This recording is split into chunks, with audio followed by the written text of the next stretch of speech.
हरे कृष्ण। तो हम भगवद गीता के 5वें अध्याय पर हैं। तो कल वाले श्लोक में अर्जुन ने भगवान कृष्ण से प्रश्न किया था कि संन्यासम कर्मणाम कृष्ण पुनर्योगम च शंससि, कि भगवान पहले तो आपने मुझे कहा कि कर्मों को छोड़ो, कर्म से संन्यास लो, और फिर अब आप मुझे दोबारा से योग में लगा रहे हैं, कर्म में लगा रहे हैं। मुझे समझ नहीं आ रहा अब एग्जैक्टली चाहते क्या हैं भगवान। तो अब उसके आंसर में एक्चुअली अर्जुन क्यों ऐसा पूछा था कि अर्जुन कंफ्यूज हो रहा था, क्योंकि अर्जुन को लग रहा था कि पहले भगवान कर्म छोड़ने को कह रहे हैं और फिर दोबारा से कर्म में लगा रहे हैं, लेकिन एग्जैक्टली ऐसा नहीं था।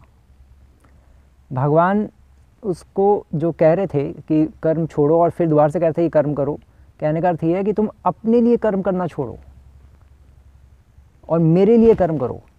जो मेरे लिए कर्म करोगे उसको मैं कर्म योग कहता हूँ, और जो तुम अपने लिए कर्म करोगे उसको मैं कर्म कहता हूँ या सकाम कर्म कहता हूँ। तो इसलिए मैं मना कर रहा हूँ तुम्हें। तुम जो जंगल जाना चाहते हो छोड़ छाड़ के, वो तुम अपने लिए जा रहे हो, अपने बारे में सोच रहे हो। तुम लोक कल्याण के बारे में नहीं सोच रहे।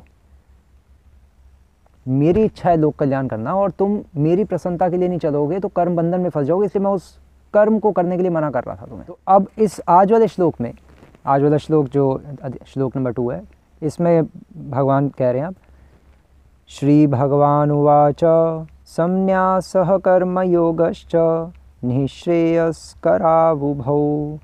त्योस्तु कर्म संन्यासात् कर्मयोगो विशिष्यते। तो इस श्लोक में अब भगवान कृष्ण अर्जुन को समझा रहे हैं कि अर्जुन संन्यासः कर्मयोगश्च, कि चाहे संन्यास हो, कर्म से संन्यास, कर्म संन्यास, या कर्म योग हो, निःश्रेयस करावुभौ, दोनों ही मुक्ति के पथ पर लेके जाने वाले हैं। दोनों से ही हमें उत्तम गति हमारी होगी।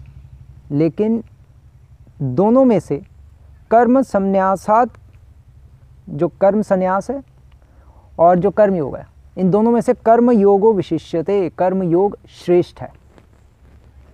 तो अर्जुन का ये जो पूछना था कि कर्म योग श्रेष्ठ है या कर्म संन्यास श्रेष्ठ है, मतलब मैं छोड़ छाड़ के जंगल चले जाऊँ वो ठीक है या ये ठीक है, क्या करूँ? तो भगवान कह रहे हैं कि दोनों में से अभी तुम्हारे लिए तो कर्म योग ही श्रेष्ठ है। वैसे दोनों ठीक है, जंगल जाना भी ठीक ही है एक एंगल से, क्योंकि मुझे पता है तुम यही कहोगे कि पहले ज़माने ऋषि मुनि लोग जो थे या राजा महाराजा लोग, भरत महाराज भी गए थे सब कुछ छोड़ छाड़ के जंगल, तो जंगल तो जाना ठीक है ही, उससे भी मुक्ति तो होती है। भरत महाराज तो गए थे, एक एंगल से ठीक है। लेकिन जो भरत महाराज और जो पहले के जो लोग थे, खासकर जो सतयुग के जो लोग थे, सतयुग के लोग ऑलरेडी बहुत इवॉल्व होते थे, वो बहुत उन्नत जीवात्माएं होती थी, वो सब कुछ छोड़ छाड़ के जंगल जा सकती थी।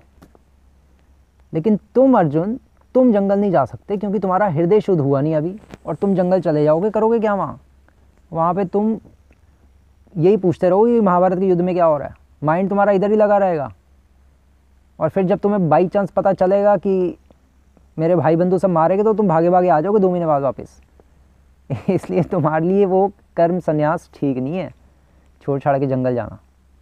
तुम तो अभी यहाँ पर युद्ध करो, और अभी तुम्हारा युद्ध करना मेरी सेवा भी है, वो कर्म योग है।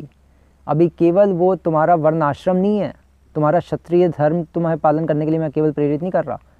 अभी तुम्हारा क्षत्रिय धर्म मेरी सेवा भी है, क्योंकि मेरी इच्छा है कि ये सब मरे, कौरव इत्यादि। तो इसलिए तुम ये रेफरेंस मत दो कि सब छोड़ छाड़ के गए थे पहले, इसलिए मैं भी जाऊंगा। वो जो जाते थे सतयुग में जाते थे। सतयुग में जीवात्माएँ बहुत उन्नत जीवात्माएँ होती थी, बहुत इवोल्व सोल्स होती थी, वो जा सकती थी।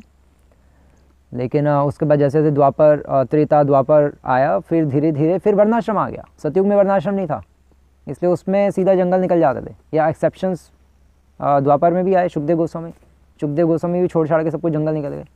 वो बचपन से बहुत इवॉल्व थी सोल्स।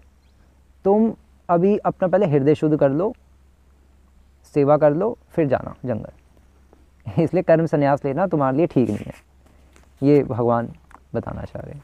क्योंकि कर्म संन्यास जो है वो तो बहुत बड़ी चीज़ है, और इसलिए भगवान कह रहे हैं कि और कर्म योग क्या, कर्म योग है मेरी सेवा करना, इसलिए तुम अभी मेरी सेवा करो। योग जहाँ वर्ड आता है उसका मतलब है योग मतलब जुड़ना भगवान से, कर्म योग करो, मेरे लिए तुम कर्म करो, अभी वो श्रेष्ठ है। कलयुग के लोगों के लिए कर्म योग श्रेष्ठ है। कर्म संन्यास सतयुग के लोगों के लिए ठीक था, अभी के लिए कर्म योग ही एप्लीकेबल है। अभी कर्म योग के द्वारा ही हृदय शुद्ध होगा, फिर उसके बाद वानप्रस्थ और फिर संन्यास आश्रम आएगा। अभी तुम एकदम से संन्यास आश्रम मत लो। तो ये भगवान कृष्ण अर्जुन को समझा रहे हैं, और इसीलिए श्रील प्रभुपाद एक्सप्लेन कर रहे हैं अपने तात्पर्य में कि भागवतम का भगवान ऋषभ देव की टीचिंग्स में से कि नूनम प्रमत्तः कुरुते विकर्मा, कि आजकल के लोग सब इंद्रिय तृप्ति के पीछे पागल हैं, भोगी हैं बिल्कुल, मतलब हर चीज़ को अपने लिए देखते हैं। तो ऐसे लोग अगर संन्यास लेंगे तो क्या होगा, कुछ नहीं होने वाला उससे। प्रभुपाद जी लिख रहे हैं कि अतः यह ज्ञान कि वह आत्मा है, शरीर नहीं, मुक्ति के लिए पर्याप्त नहीं है। मतलब ये सोचना, थोड़ा पढ़ के ये समझ लेना कि मैं आत्मा हूँ, शरीर नहीं हूँ, और निकल जाना जंगल, वो गलत है। केवल ये पढ़ना, थ्योरेटिकल नॉलेज काम नहीं आएगी, ये अनुभव भी होना चाहिए कि मैं आत्मा हूँ, शरीर नहीं हूँ, तब हम जंगल जा सकते हैं। तो अभी तुम्हें अनुभव नहीं हुआ अर्जुन, अभी तुम पहले सेवा करो मेरी। और अर्जुन के माध्यम से भगवान हमें समझाना चाह रहे हैं कि अभी सेवा करो। कर्म योग हमेशा श्रेष्ठ ही है ज्ञान योग से, अर्थात जंगल जाना छोड़ छाड़ के सब कुछ, और वहाँ अष्टांग योग करना, वेद अध्ययन करना, शास्त्र पढ़ना, वो सब बाद की बातें हैं। पहले कर्म योग करो, सेवा करो। हमारे लिए भी भगवान बता रहे हैं एक प्रैक्टिकल डिवोशनल एंगल हमारे लिए, कि हमें अभी सेवा ज़्यादा करनी है, पढ़ना कम है। पहले सेवा करके हृदय शुद्ध कर लें, फिर हम अधिक पढ़ सकते हैं। अभी तो डेली एटलीस्ट हमें मिनिमम 1 आवर पढ़ना चाहिए, और बाद में जब हमारा 10-15 साल हो जाए फिर उसके बाद हम अपनी पढ़ाई ज़्यादा कर सकते हैं। अभी तो सेवा, जम के सेवा करनी है हमें। जितनी सेवा करेंगे उतना हृदय शुद्ध होगा, और फिर हम पढ़ेंगे बाद में तो चीज़ें समझ आएंगी, सुनने पर भी समझ आएंगी एक ही बार में।